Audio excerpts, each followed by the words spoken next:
என்னுடைய சகோதர சகோதரிகள் அனைவருக்கும் என்னுடைய பணிவான அன்பான வணக்கங்கள். அசரீரின்னு கேள்விப்பட்டிருக்கீங்களா? அசரீரி வாக்கு. ஒருத்தர் போவார், திடீர்னு வானத்துலேருந்து ஒரு குரல் ஒலிக்கும். இப்போ நீங்கள் உதாரணத்துக்கு பார்த்தீங்கன்னா, இந்த கிருஷ்ணர் கதையில் அந்த கம்சன் போயிட்டே இருக்கும் பொழுது ஒரு அசரீரி வாக்கு ஒலிக்கும். டே கம்சா, உன் தங்கச்சி வயிற்றில் பிறக்கிற குழந்தை தான் உனக்கு யமன் அப்படின்ற மாதிரியான அசரீரி வாக்கு கேட்கும். அதுக்கப்புறம் அவன் அந்த குழந்தைகளை கொல்லுவான். இந்த மாதிரியான கதைகளை கேள்விப்பட்டிருப்பீங்க.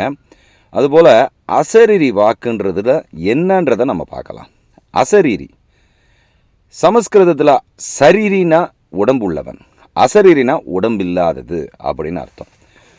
உடம்பில்லாததோட குரல்னு அர்த்தம். இதை நாம் கொஞ்சம் டீப்பாக யோசனை பண்ணி பார்த்தோம்னா, உடம்பில்லாத குரல் ஏன் வானத்தில் ஒலிக்கணும்?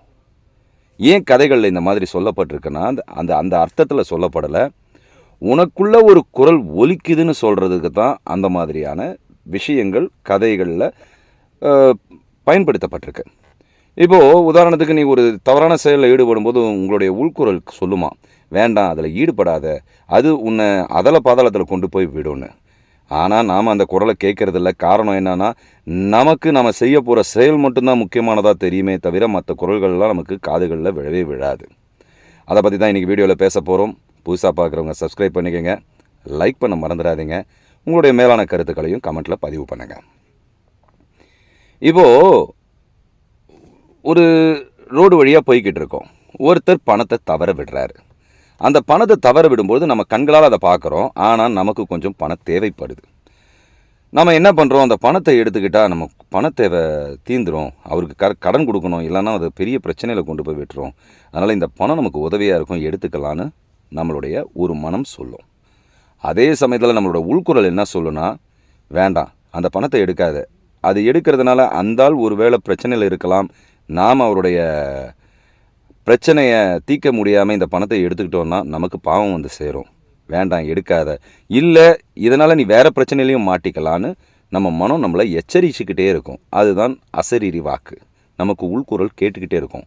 ஆனால் நமக்கு அந்த குரலை பெருசாக தெரியாது. காரணம் என்னென்னா, நம்மளுடைய வறுமை நிலையும், நம்மளுடைய கடன் பிரச்சனையும், நம்ம தலைக்கு மேலே இருக்கிற ஆபத்து, இதெல்லாம் தான் நம்ம கண்ணுக்கு தெரிஞ்சு டக்குன்னு அந்த பணத்தை எடுத்துருவோம். இப்போ என்ன நடக்கும்னா, அந்த உள்குரலை நம்ம கேட்காதனால நம்ம சில பிரச்சனைகளில் மாட்டிப்போம். ஒரு கேமரா இருக்கும், அந்த சமயத்தில் நீங்கள் பணம் எடுக்கிறது தெரிய வந்துடும்.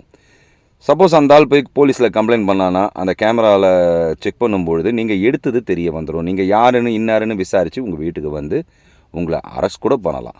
ஸோ அந்த உள்குரலை கேட்காத அந்த ஒரு நொடி அவர் அந்த குரலை கேட்டிருந்தாருன்னா இவ்வளோ பெரிய பிரச்சனைகள் அவருக்கு வந்திருக்க வாய்ப்பில்லை. ஆனால் பலவித சமயங்களில் நம்மளால் அந்த குரலை கேட்க முடியலை. காரணம், நம்ம யோசிக்கிறதே இல்லை.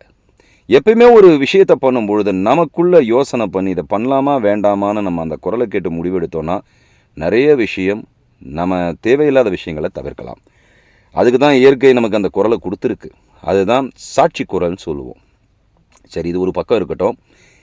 இதை ஒரு விளக்கமாக சொல்கிறதுக்காக ஒரு கதையின் வடிவாக அதை பார்ப்போம். இந்த கதை புரிஞ்சிச்சுன்னா நீங்களே அதை விளங்கிக்கலாம். ஒரு குருகுலத்தில் ஆசிரியர் எல்லாருக்கிட்டேயும் சொல்லுவார். அதாவது அந்த குரு சொல்லுவார், கடவுள் எல்லாருக்குள்ளேயும் இருக்கான், அதனால் நீ எதுக்குமே பயப்பட வேண்டாம், எங்கேயும் கடவுள் நிறைஞ்சிருக்கிறதுனால உனக்கு எந்த ஆபத்துக்களும் வராதுன்னு அவருடைய சீடர்களுக்கு போதிப்பார். எல்லா சீடர்களும் அதை சிறமேற்கொண்டு கடவுள் எல்லா இடத்துலையும் இருக்கான்னு சொல்லி அதை அவங்க வாழ்க்கையில் பயன்படுத்துறதுக்கு முனைவாங்க.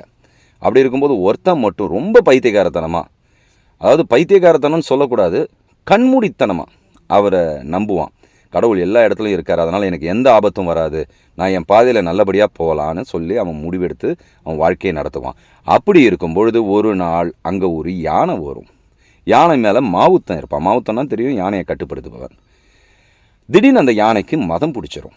அந்த தெருவில் இருக்கிற மக்கள்லாம் செதறி ஓடுவாங்க. அப்படி இருக்கும்பொழுது இவனையும் போன்னுவாங்க, இவன் போக மாட்டான். அந்த யானைக்குள்ளே இருக்கிற கடவுள் தான் எனக்குள்ளேயும் இருக்குது, அதனால் அந்த யானைக்குள்ளே இருக்கிற கடவுள் என்னை ஒன்றும் செய்யாது அப்படின்னு சொல்லி அவன் தைரியமாக அந்த யானைக்கு முன்னாலேயே நிற்பான். ஓடி வந்த யானை இவனை துதிக்கையால் தூக்கி அந்த பக்கம் போட்டுரும். இவனும் கீழே விழுந்து குற்றுயிரும் குலையுருமாக இருப்பான். உடனே இந்த செய்தி குருவோட காதுக்கு போகும். குரு அந்த சீடனை பார்க்க வருவார். ஏன்டா இப்படி பண்ண? அதுதான் யானைன்னு தெரியும்ல, நம்மளை அடித்தா தாங்க மாட்டோன்னு தெரியும்ல, அதுக்கு முன்னாடி போய் யாராவது நிற்பாங்களா? குருவே, நீங்கள் தானே எனக்கு சொல்லி கொடுத்தீங்க, யானைக்குள்ளே இருக்கிறதும் கடவுள் தான், எனக்குள்ளே இருக்கிறதும் கடவுள் தான், எல்லா இடத்துலையும் கடவுள் நிறைஞ்சிருக்காரு. அப்படி இருக்கும்போது எனக்கு எப்படி ஆபத்து வரும் அப்படின்னு நீங்கள் தானே எனக்கு சொல்லிக் கொடுத்தீங்க. நான் அதை நம்பி தானே யானைக்கு முன்னால் நின்னேன். நீங்கள் சொல்லிக் கொடுத்த பாடம் பயனற்றதாயிடுச்சே அப்படின்னு குருக்கிட்டேயே அவன் கேள்வி கேட்கும்பொழுது, ஏண்டா யானை மேலே இருக்கிற மாவுத்தன் என்ன சொன்னான்? என்னை விலகி போக சொன்னார். அப்போ மாவுத்தன்கிட்டையும் கடவுள் இருக்கார் இல்லையா? அந்த மாவுத்தன் உங்ககிட்ட சொல்கிறது உன் காதில் விழலையா அப்படின்னும் போது, இல்லை, யானையோட பிளிரல் சத்தம் அந்த குரல் எனக்கு காதில் கேட்கல அப்படின்னுவான். இப்போது இந்த கதையிலேருந்து என்ன தெரியுதுன்னா, கடவுள் எல்லா இடத்துலையும் இருக்கார். அந்த யானைக்கு மேலே இருந்த மாவுத்தனுக்குள்ளேயும் கடவுள் இருக்கார். அந்த கடவுள் நம்மளை போன்னு சொல்கிறாரு. ஆனால் இந்த கடவுளுக்கு நம்மளை எதிர்க்க வராரு. இப்போ எல்லாமே சொல்கிறது கடவுள் தான் அப்படின்னு இந்த கதையின் மூலமாக குரு நம்மக்கிட்ட சொல்ல வராரு. ஆனால் இதில் இருக்கிற விஷயத்தை பார்ப்போம். மவுத்துன்றது தான் நம்மளுடைய மனக்குரல். மற்றது எல்லாமே பிரச்சனைகளின் வடிவம்னு வச்சுப்போமே. இப்போ இந்த பிரச்சனையின் வடிவம் நம்மளை தாக்க வரும்பொழுது நமக்குள்ள அந்த குரல் ஒலிக்கும். இந்த பிரச்சனையிலேருந்து பாதுகாப்பாயிரு, இது இப்படி இரு, அப்படி இருன்னு. அப்போது அந்த பிரச்சனை தான் நமக்கு பூதாகாரமாக தெரியுமே தவிர அந்த குரலை நம்ம கேட்குறதே இல்லை. இதுக்கு நமக்கு தியானம் ரொம்பவே அவசியப்படுது. நாம் நம்ம உள்முகமாக பார்க்க கற்றுக்கிட்டோன்னா, அந்த குரலை கேட்க கற்றுக்கிட்டோன்னா, நம்ம வாழ்க்கையோட ஒவ்வொரு நொடியும் நம்ம ரொம்ப பாதுகாப்பாக வாழ ஆரம்பிக்கலாம். இயற்கை நமக்கு கொடுத்துருக்கிற வரப்பிரசாதம் தான் அந்த உள்குரல்.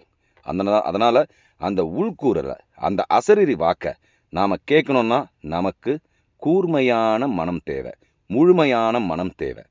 இந்த உலக வாழ்க்கையோட அனுபவங்களில் நம்ம மனசை சிதறடிக்காமல் நமக்குள்ள ஒரு 20 நிமிஷம் தினமும் தியானம் செய்ய கற்றுக்கிட்டோன்னா, நம்மையே நாம் கவனிக்க கற்றுக்கொண்டோம் என்றால் இந்த குரல் நம்முடைய காதுகளில் ஒலிக்கும். இந்த குரலை நம்ம கேட்டோன்னா நம்ம வாழ்க்கையோட பயணம் இனிமையானதாக இருக்கும். இந்த குரல் கொஞ்சம் கொஞ்சமாக நம்மளுடைய குருவாக மாறி நம்மளை வழி நடத்தி நம்மளை எங்கே கொண்டு போய் சேர்க்கணுமோ, எந்த உச்சத்துக்கு கொண்டு போய் சேர்க்கணுமோ அந்த உச்சத்துக்கு நம்மளை கொண்டு போய் உட்கார வைக்கும். நம்மளை சந்தோஷமாக இந்த உலக வாழ்க்கையும் வாழ வைக்கும். அந்த உலக வாழ்க்கைக்கும் வழி நடத்தும். நன்றி, வணக்கம். ஜெய் ஹிந்த்.